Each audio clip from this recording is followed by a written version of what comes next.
जबलपुर संभाग की समीक्षा बैठक अपर मुख्य सचिव संजय दुबे के आतिथ्य में जिला कलेक्टर कार्यालय में की गई। बैठक में जबलपुर संभाग में आने वाले जिलों के जनप्रतिनिधि शामिल हुए। बैठक काफी हंगामेदार रही, जिसमें जनप्रतिनिधियों ने आधे अधूरे विकास कार्यों पर सवाल खड़े किए। बैठक में खास बात ये भी रही कि प्रदेश में सत्तारूढ़ पार्टी के जनप्रतिनिधियों ने भी सवाल खड़े किए। बैठक में जल जीवन मिशन के अंतर्गत स्वीकृत प्रगतिगत नल जल प्रदाय योजनाओं को समय सीमा में पूर्ण करने के निर्देश दिए गए। TV1 न्यूज के लिए जबलपुर से वाजिद खान की रिपोर्ट।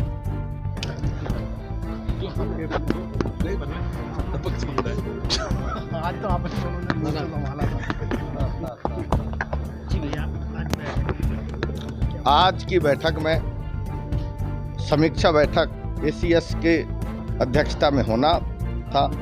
शुरुआत हुआ पर ऐसी हालात बनी कि सत्ता पक्ष के विधायक परेशान, अधिकारी परेशान, योजना धरातल में कोई भी योजना आज नहीं है। सरकार पूरी तरह से असफल है। इस तरह की जो हालात हैं वो आज हमें बैठक में देखने को मिला। सरकार 1 साल बेमिसाल की बात कर रही है, 1 साल हो गए हैं। देखिए, मैं तो सही बात करूंगा। आज की बैठक को आप देख लीजिए। सत्ता पक्ष के विधायक परेशान, अधिकारी परेशान, तो कौन बेमिसाल भैया? ये प्रश्न है ना। आज पीने के पानी की विषय को लेकर लोगों ने अपनी बात रखी, आवागमन के लिए अपनी बात रखी, धान खरीदी के लिए लोग अपनी बात रखी, योजनाओं के क्रियान्वयन के लिए अपनी बात रखी, और सब लोग परेशान हैं। तो सरकार कहाँ से बेमिसाल हो गया? सरकार, मैं तो कहना चाहूँगा मुख्यमंत्री जी, अपने विधायकों की आप स्वयं समीक्षा बैठक करा लें। सबसे बड़ा आज प्रमाण मिला कि हमारे माननीय मंत्री जी भी प्रस्ताव दे रहे हैं। मंत्री जी, आप निराकरण करिए, प्रस्ताव सरकार स्तर में आप लोग डिसाइड कर लें।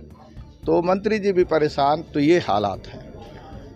फिलहाल क्या बात रखी आपने, चूंकि आपका देखिए, मैंने तो हमारे यहाँ का जो पेयजल व्यवस्था है, जो हमारी किसानों की हालात है, जो गांव में विद्युत आपूर्ति है, जो बेरोजगार लोग बाहर पलायन कर रहे हैं काम के लिए, जो हमारे मनरेगा में 100% काम नहीं मिल पा रहा है, जो हमारे सड़कों का निर्माण व्यवस्थित नहीं हो पा रहा है, ये सब हम लोगों ने बात रखने का प्रयास किया है। माननीय मुख्यमंत्री जी ये चाहते हैं कि सभी सम्मानित जनप्रतिनिधियों को ये अवसर मिले कि वो अपनी बात प्रशासन तक पहुंचा सकें, राज्य शासन तक पहुंचा सकें। हमारा प्रयास यही है कि जो समस्याएं बताई जाती हैं, जो सुझाव दिए जाते हैं या जो कठिनाइयां हैं क्षेत्र की, वो उसको हम नोट करें। जो निर्णय किए जा सकते हैं तात्कालिक रूप से बैठक में ही, उसके अनुसार निर्णय करके संबंधित अधिकारियों को आदेशित किया जाए। ऐसे विषय जो राज्य स्तर तक लेके जाए जाने चाहिए और जिन पर निर्णय नीतिगत है, उसको वहाँ उपलब्ध कराया जाए, माननीय मुख्यमंत्री जी को अवगत कराया जाए, और उसमें अगर कोई ऐसी योजना बनानी हो जिसकी आवश्यकता हो, उसको सुनिश्चित किया जाए। तो ये सारी आज विस्तृत चर्चा हुई है। सारे क्षेत्र के माननीय जनप्रतिनिधिगण उपस्थित थे, माननीय मंत्रीगण भी उपस्थित थे। उन्होंने अपनी बात रखी है। कुछ विषयों पर प्रगति हुई है, कुछ विषयों पर और प्रगति होने की संभावना है, और कुछ ऐसे विषय आए हैं जो लगभग सब जिलों में गड़बड़ियां या कमियां पाई गई हैं, उन पर विशेष ध्यान दिलाने के लिए अपेक्षा की गई। तो मेरा प्रयास, जल जीवन मिशन को भी विशेष, जल जीवन मिशन मुख्यतः इसमें समस्या बताई है माननीय जनप्रतिनिधिगणों ने, उस पर कार्रवाई करने की आवश्यकता है। PWD की कुछ सड़कें, RDC की कुछ सड़कें हैं, उन पर सुधार करने की आवश्यकता, ये विशेषतः स्थानीय जनप्रतिनिधियों ने बताया है। साथ ही बिजली की भी कुछ समस्या उन्होंने अवगत कराई है, ट्रांसफार्मर्स बदलने की या कम वोल्टेज मिलने की, ये समस्याओं पर ध्यान गया है। कुछ का निराकरण तात्कालिक रूप से यहीं बैठक में भी कर दिया गया है, निर्देशित भी कर दिया गया है, कुछ जगह पर कार्रवाई के भी निर्देश दिए गए हैं, और अंत में जिन विषयों पर हमको ज़रूरत है कि राज्य शासन को अवगत कराया जाए, उस पर मैं अवगत कराऊँ। कुछ चुने जनप्रतिनिधियों ने 9 जिलों में कुछ लंबित पड़ी योजनाओं पर अपनी गहरी नाराजगी भी जताई है। क्या उन्हें कब तक कोई समय सीमा आपने तय की? देखिए, मैं समय सीमा नहीं निर्धारित कर सकता हूं, क्योंकि वो विभाग के पास पूरा विस्तृत विवरण होगा। बट निश्चित रूप से उनकी जो ये समस्या है कि लंबित पड़ी हुई समस्याएं हैं या योजनाएं हैं जिन पर काम नहीं हुआ या बहुत कम गति से काम हो रहा है, उसको ध्यान इंगित कराया जाएगा। ये अपेक्षा की जाएगी संबंधित विभाग के अधिकारी से कि वो उस पर ध्यान दें, और साथ ही जो माननीय मुख्यमंत्री जी जब समीक्षा करेंगे तो उनको भी ये अवगत कराया जाएगा कि ये विषय संभागीय बैठक में आए हैं और इस पर उनका ध्यान आकर्षित करके कार्रवाई की। Thank you so much. Thank you. सबसे पहली बात है जो ये दो मुँहे लोग हैं, ये कहते कुछ हैं करते कुछ हैं। पहले इन्होंने खुद कहा था कि मैं राजनीति में नहीं आऊँगी, राजनीति में स्वच्छता नहीं है। अब उन्हें स्वच्छता नज़र आई है तो वो आ गई हैं राजनीति में। और आने के बाद में जिस तरह से संविधान के बारे में ये भाई बहन दोनों मिलकर बोल रहे हैं, राहुल गांधी हो चाहे प्रियंका गांधी हो, इन्होंने लगातार, इनके पूर्वजों ने भी 75 साल संविधान का अपमान किया है, बाबा साहब अम्बेडकर का अपमान किया है, दलितों का अपमान किया है।